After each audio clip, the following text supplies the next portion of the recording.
Boa noite a todos.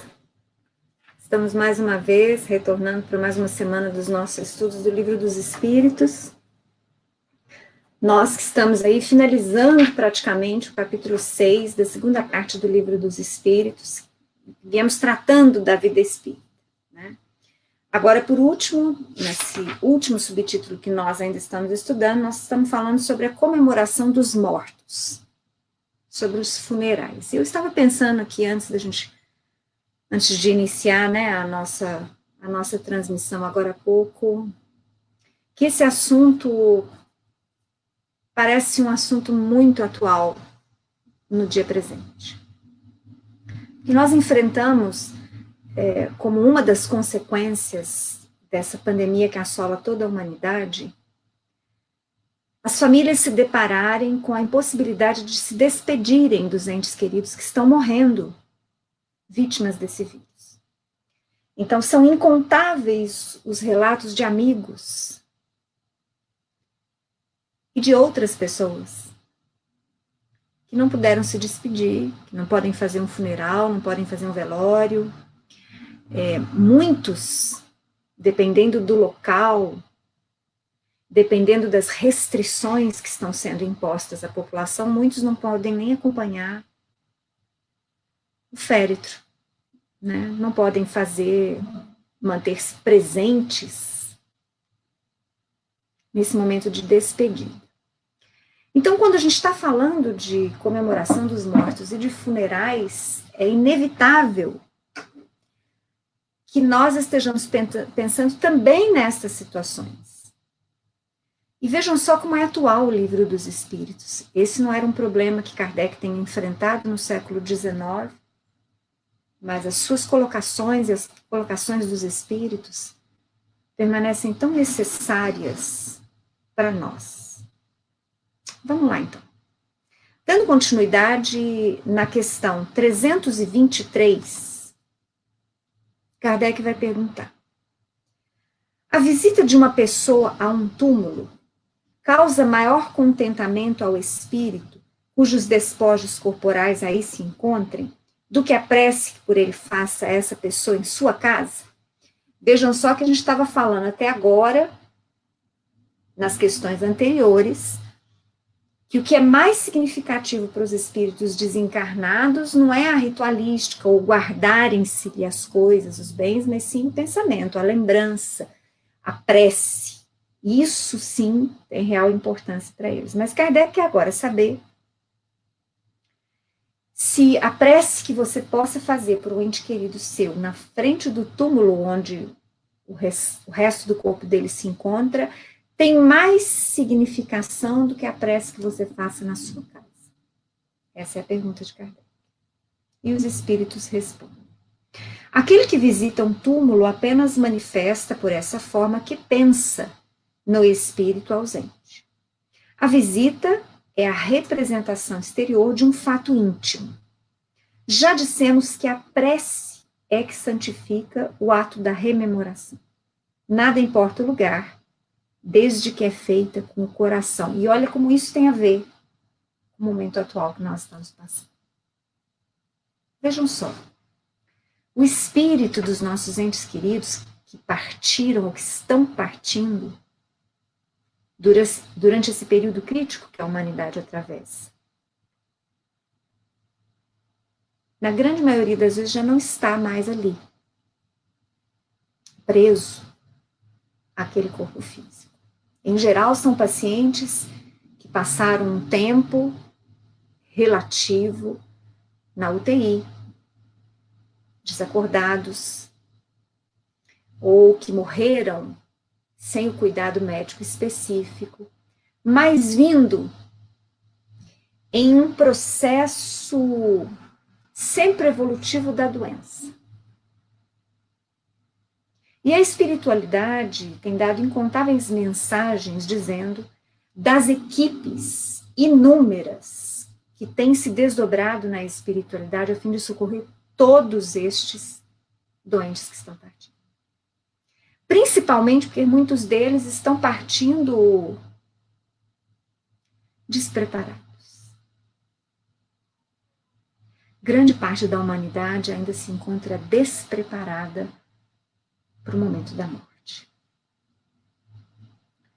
Talvez um dos maiores motivos que nós espíritas tenhamos para estudar os esclarecimentos dos espíritos, estudar essa vida após a morte, é para que nós possamos consolar e apoiar os nossos amigos e conhecidos que muitas vezes não têm este acesso à informação como nós temos. Eu volto a falar uma coisa que eu já falei aqui antes.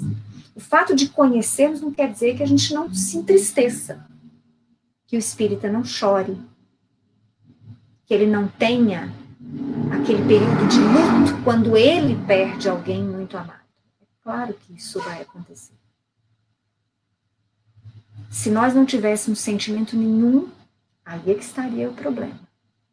Porque o indício de insensibilidade é também indício, muitas vezes, de uma psicose, de um problema realmente grave, psíquico, mental ou espiritual. Então, nós que somos pessoas normais, que estamos espíritas, nós também sentimos tristeza. A dor também nos visita, essa é uma realidade. Talvez a única diferença que nós somos chamados a exemplificar é não desesperarmos, não nos revoltarmos, aceitar a realidade que nós não podemos modificar. É pensar que existe uma justiça soberana, existem leis que estão sendo seguidas, que nós, como qualquer outro espírito na Terra, estamos sujeitos ao aprendizado pela dor. Talvez essa seja a única diferença. Pessoal, íntima, há um maior nível de exigência. Porque quanto mais se sabe, mais responsável se é pelas ações e reações. Mas fora isso, o entristecer-se é absolutamente natural. Então, o que os espíritos estão falando nessa questão? Para todos aqueles que estão vivendo momentos de duras despedidas na atual humanidade, eles estão dizendo o seguinte: não se impressione, não sofra, porque você não pode fazer um velório para o seu ente querido. Não se martirize sofrendo porque você não pôde acompanhar o enterro. Porque muitas vezes você não pôde ver o caixão baixar ao solo. Ou você não pôde sequer ver e se despedir como você gostaria de se despedir antes do seu ente querido ser enterrado ou cremado. Não sofra em demasia por esta motivação. O seu pensamento, a sua lembrança, a sua prece sincera o beneficia muito mais do que qualquer presença física, principalmente em desespero, que você pudesse prestar ao seu cadáver. Meditemos sobre isso. Meditemos na responsabilidade que cada um de nós temos nesse momento que é de partida, é de despedida aos nossos queridos, aos nossos amados, mas que é momento de retomada, de retorno dos espíritos à vida espiritual. Não deixemos de recordar, para que isso nos conforte, que eles não estão sós, eles estão sendo recebidos por espíritos amigos e por familiares. Espíritos amados que partiram antes, ou mesmo espíritos que permaneceram no plano espiritual, nos acompanhando com amor, com atenção, com auxílio sempre que é possível.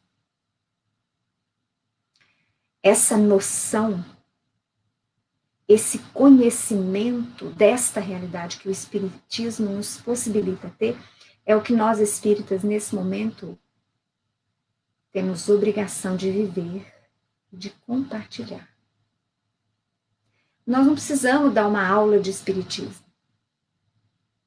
Mas o quanto nós podemos confortar, levando até aqueles que desconhecem a realidade que nós conhecemos, estas verdades. Vocês já pararam para pensar nisso? Vamos continuar. Na questão 324, Kardec ainda pergunta: os espíritos das pessoas a que se erigem estátuas ou monumentos assistem à inauguração de umas e outros, experimentam algum prazer nisso? Aí Kardec está supondo que são monumentos, estátuas que são construídas, que são inauguradas após a morte daquela personalidade. Então ele quer saber se os espíritos desencarnados se importam com isso.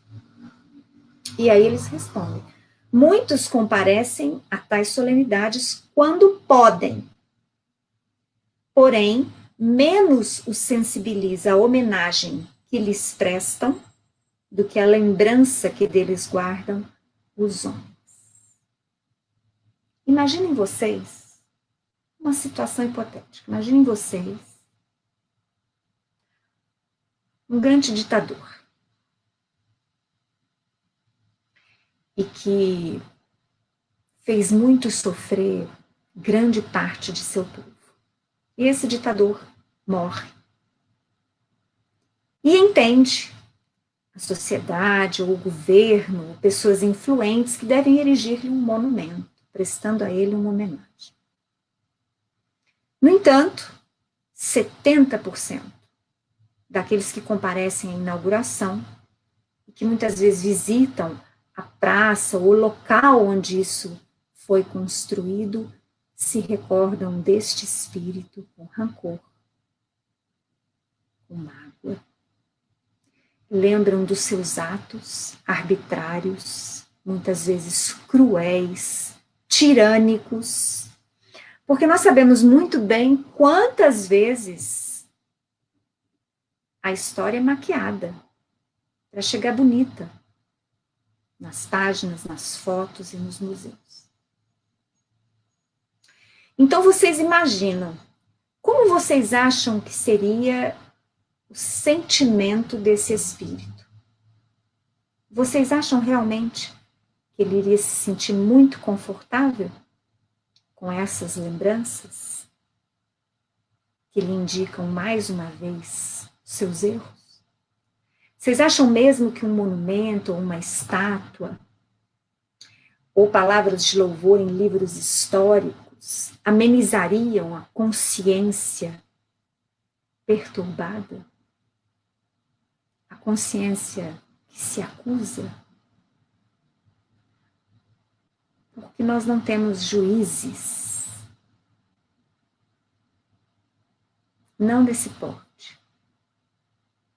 Nosso maior juiz, segundo os espíritos, é a própria consciência. Dela não há de se escapar.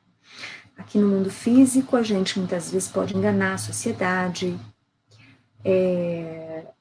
enganar a justiça, o poder legislativo, né, o poder administrativo, a própria sociedade. Porque nós vestimos muitas vezes máscaras, nos fazemos de bonzinho. Mas da consciência ninguém foge. E é justamente a consciência, que é o espírito, que vai trazer impresso no perispírito as características da sua evolução ou do seu atraso, das suas vitórias morais ou das suas falências. Vamos lá, então, continuando. Na questão 325, Kardec pergunta: qual a origem do desejo que certas pessoas exprimem de ser enterradas antes num lugar do que no outro? Será que preferirão, depois de mortas, vir a tal lugar?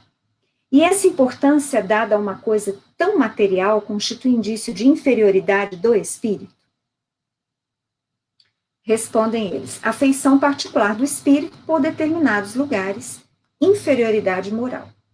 Que importa este ou aquele canto da terra a um espírito elevado? Não sabe ele que sua alma se reunirá dos que lhe são caros, embora fiquem separados os seus respectivos ossos. Então, mais uma vez, os espíritos nos esclarecendo sobre essa questão material e física. Mas aqui, é preciso que a gente ressalte que quando eles falam que esse desejo do espírito é indício de inferioridade, essa inferioridade nem sempre é a inferioridade a qual nós nos referimos quando o espírito é um espírito mau, vulgar, né? Muitas vezes há uma ignorância, uma inocência do espírito e o próprio desconhecimento disso, destas informações que nós estamos acessando. Então ele pensa realmente que seja importante ele ser enterrado na sua terra natal ou próximo aos seus familiares. Não raras vezes há muita insegurança daquele que precisa pensar na morte que se aproxima. E ele pensa que vai ficar mais seguro em uma terra que ele já conhece, ou que ele tenha outros familiares ali também enterrados. Eu, quanto a isso, tenho uma história pessoal que eu posso dividir com vocês já há muitos anos. A minha sogra enfrentando já uma doença terminal, difícil, e ela já no hospital há vários dias, e eu tentava conversar com ela sobre a partida, e ela tinha muito medo. Ela era religiosa, quer dizer, ela tinha uma religião, mas essa religião não a havia preparado para a aproximação da morte. Então, ela tinha muito medo. E aí eu levava um livrinho, outro livrinho, e ela sempre virava e falava assim, não, quando eu melhorar e sair daqui, eu leio. E toda vez que a gente tentava conversar, que eu ia falar alguma coisinha, ela desviava e falava que tinha medo. Até que, mais ou menos uns 2 dias antes da sua morte, eu já pressentindo, alguns familiares já pressentindo também que ela não iria melhorar,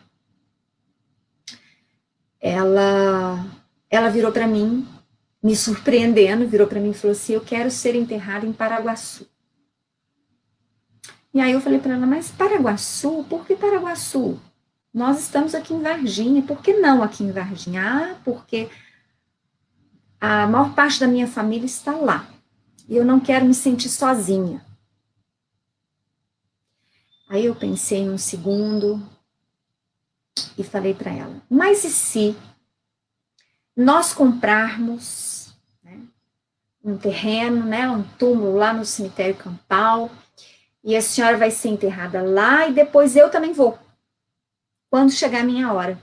E meu marido também vai quando chegar a hora dele. O que a senhora acha dessa ideia? Você vai ser enterrada comigo? Eu falei, vou. Quando chegar a minha hora, eu também vou. Ah, então eu aceito. Em nenhum momento pode-se falar que espíritos maus pensem assim. Não. Essa inocência, essa infantilidade espiritual que as religiões tradicionais muitas vezes mantêm, porque eles não têm acesso a tudo isso que nós estamos conversando. E nós fizemos dessa forma. Eu e meu marido compramos um terreno aqui, no Campal, ela foi enterrada lá, e eu já avisei todo mundo que eu tenho que ser enterrada lá também, então a hora que eu tiver que morrer vai ter que ser lá. Eu não me importo com isso, mas eu dei a minha palavra. E ela tem valor. Só para elucidar para vocês que muitas vezes nós nos deparamos com essa inocência ainda nos espíritos após a desencarnação. Então eles falam assim, mas eu queria que o meu corpo tivesse sido enterrado em tal lugar e não fizeram da forma, como se isso tivesse importância, mas lá ainda tem, para muitos. E aí os espíritos amigos têm que conversar e ir explicando, e ensinando aos poucos, que pouco valor tem onde os seus despojos estarão. Porque grande parte deles vai sumir, vai ser decomposto, vai ser reabsorvido pela terra. O que sobrar não é você. Aliás, o que está lá não é você. Você é um espírito. E o espírito, para ele, não há distância. pensamento não há distância. Então, o que realmente tem valor é o pensamento e o sentimento que ligam espíritos desencarnados e aqueles que permanecem encarnados. Na questão 325A, Kardec ainda pergunta: deve-se considerar futilidade a reunião dos despojos mortais de todos os membros de uma família, que às vezes os encarnados têm uma preocupação muito grande em que todo mundo seja enterrado naquele mesmo mausoléu, né? Ele quer saber se isso é importante. Não. É um costume piedoso e um testemunho de simpatia que dão os que assim procedem aos que lhes foram entes queridos, conquanto destituída de importância para os espíritos. Essa reunião é útil aos homens. Mais concentradas se tornam suas recordações. Então, olha que interessante. Eles estão dizendo assim, para os espíritos isso não tem significado nenhum, porque ninguém está lá. Ali estão só os restos, só os despojos. O veículo, que quando não serviu mais, foi relegado ao abandono mesmo.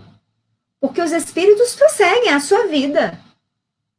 Seu estudo, seu trabalho, as suas relações. Não tem ninguém preso ali. Então, não é porque existe um mausoléu onde você conseguiu reunir todos os despojos da sua família não está ali. Só os restos estão ali.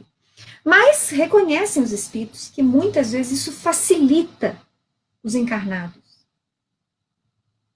Facilita o recordarem-se de todos que já partiram. E como está todo mundo ali, quando ele vai visitar, quando ele vai levar flores, ou ele vai cuidar, ele se recorda de todos. E aí o seu pensamento e a sua oração, caridosamente, se dirige a todos. Só por isso. Na questão 326, Kardec pergunta: comovem a alma que volta à vida espiritual as honras que lhe prestem aos despojos mortais, essas grandes cerimônias, principalmente a pessoas públicas, né? Isso comove aquele que parte. Quando já ascendeu a certo grau de perfeição, o espírito se acha escoimado, quer dizer, está isento de vaidades terrenas e compreende a futilidade de todas essas coisas. Fica sabendo, porém, há espíritos que nos primeiros momentos que se seguem à sua morte material, experimentam grande prazer com as honras que lhes tributam, ou se aborrecem com o pouco caso que façam de seus envoltórios corporais, e que ainda conservam alguns dos preconceitos do mundo. Em resumo, espíritos mais evoluídos não vão ligar para isso, mas espíritos ainda apegados às convenções humanas, aos preconceitos. Espíritos que partiram, mas que ainda se encontram, pelo menos naquele período inicial, apegados aos seus títulos, a posição que ocupou, a família a qual pertenceu. Para estes espíritos, muitas vezes as honras os satisfazem. E o descaso que se possa ter os magoam. Então, vejam só, para espíritos bons, melhores, mais evoluídos, quanto mais discreto for a nossa despedida, quanto mais sentimento, através do pensamento e da oração, nós possamos enviar isso, tem valor. Não cerimônias materiais, mas para espíritos mais apegados ainda ao mundo material, isso permanece tendo valor. Na questão 327, Kardec pergunta: o espírito assiste ao seu enterro? Frequentemente assiste, mas algumas vezes, se ainda está perturbado, não percebe o que se passa. Então, não são raros as narrativas de espíritos que dizem que participaram muitas vezes do funeral, ou mesmo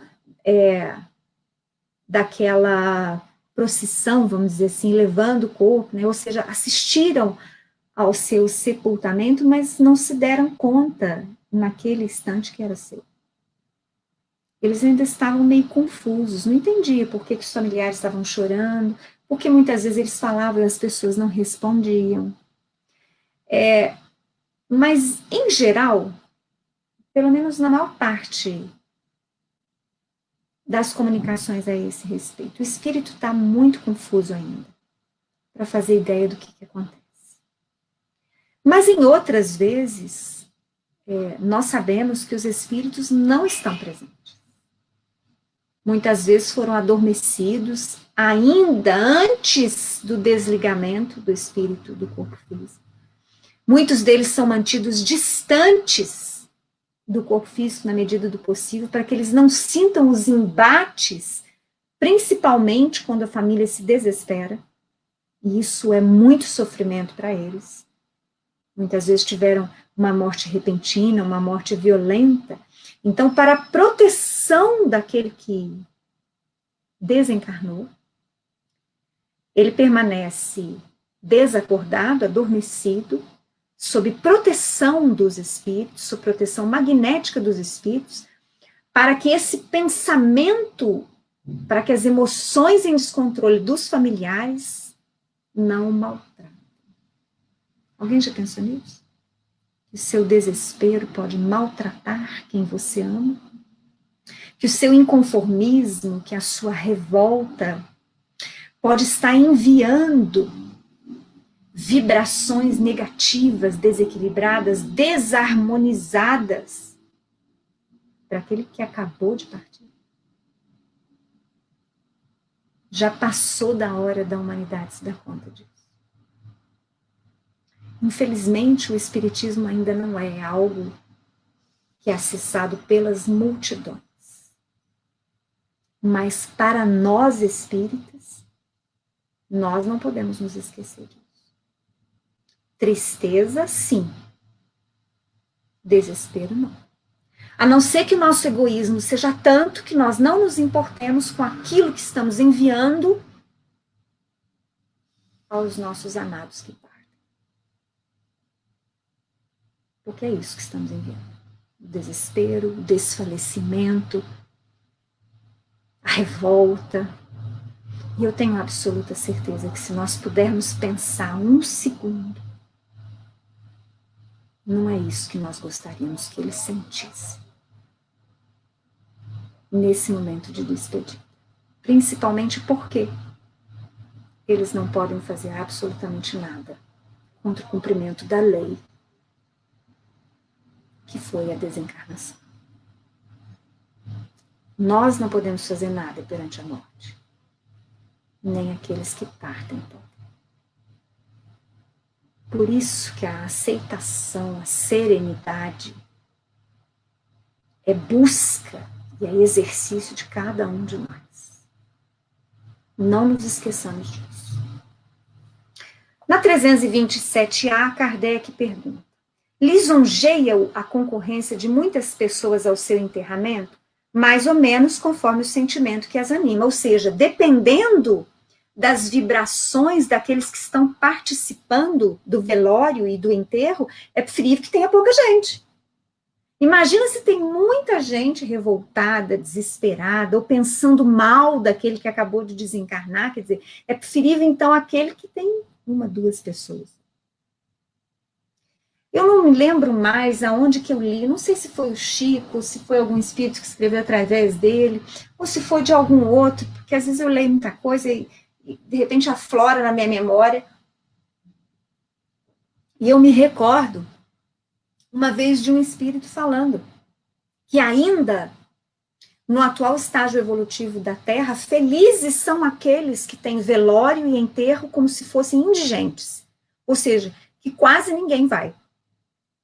Por quê? Porque em grande parte das vezes o descontrole das famílias, dos amigos, a desarmonia, ou então o desrespeito daqueles que comparecem a velórios e a enterros, é preferível que não vá ninguém. É preferível que tenha ninguém. Vocês entenderam por quê, né? Na questão 328, vamos fazer só esse finalzinho rapidinho, faltam 2 questões só. Semana que vem a gente já começa o capítulo 7. Na 328, Kardec pergunta: o espírito daquele que acaba de morrer assiste à reunião de seus herdeiros? E aí eles falam que muitas vezes sim, assistem.